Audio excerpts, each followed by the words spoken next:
So sweet. That's so nice. We've met like twice before. Yes, in passing, definitely, but I am such a big fan of yours. Thank you. All the amazing things you do. Thank you.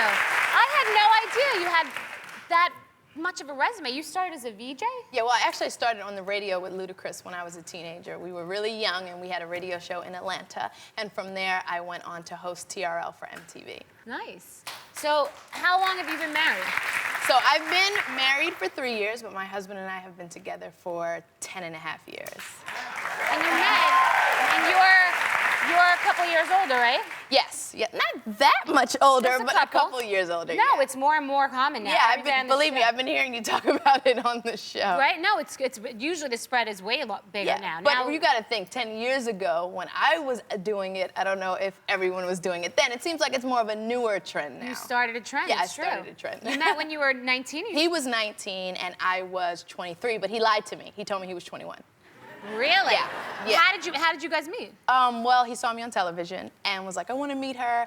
And so a mutual friend introduced us. And first I was like, I'll never date a basketball player, like in your dreams. And then we became friends and then it turned into a relationship. But I found out he was lying because we went to Vegas and he wasn't allowed to gamble. Oh my God, so you had to gamble for him. That's sexy. No, I was pissed off. I went up to the room like, I'm with a child. This is ridiculous.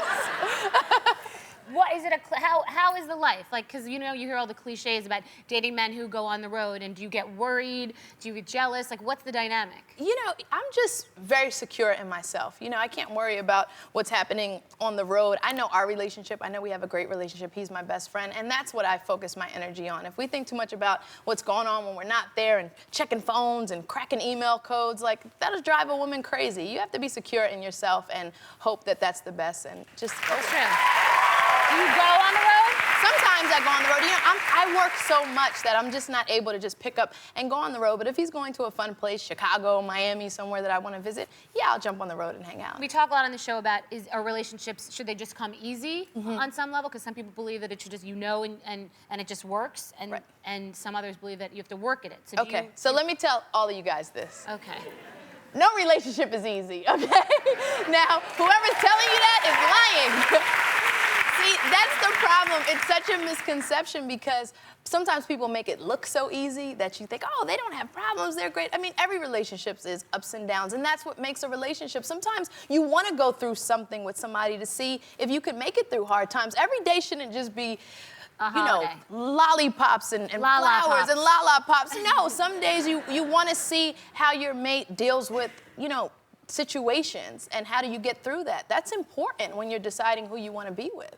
You're right, that's a good point. And you wrote a book. Yes. It's called The Love Playbook? The Love Playbook, so that's coming out in January. And I've just been that friend that everybody comes to for advice all the time. It could be about anything. So I was like, why not put some of this advice in a book and help other people out there who are going through, you know, some of the same things with relationships and even with friendships. You know, my girlfriend seems jealous of me. What should I do? You know, it covers everything. It's not just about relationships, but of course we talk about relationships as well. And what are your biggest pieces of advice for women to keep a man?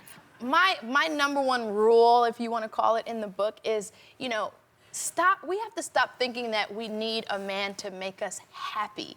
It's always about a man making us happy. We have to find happiness within ourselves, and all those things come because I don't care what man you have. If you're not happy within yourself, it's not gonna work. It doesn't matter. So let's stop looking for men to bring us our happiness and be happy with ourselves. Preach. So that's definitely Preach. something I talk about in my book. Well, how important do you think sex is in a relationship compared to, so I'll put a gun to someone's head and say, okay, you have to choose sex or emotion in a relationship. Oh, wow, that's a good like one. Sexual connection or emotional connection? I love sex.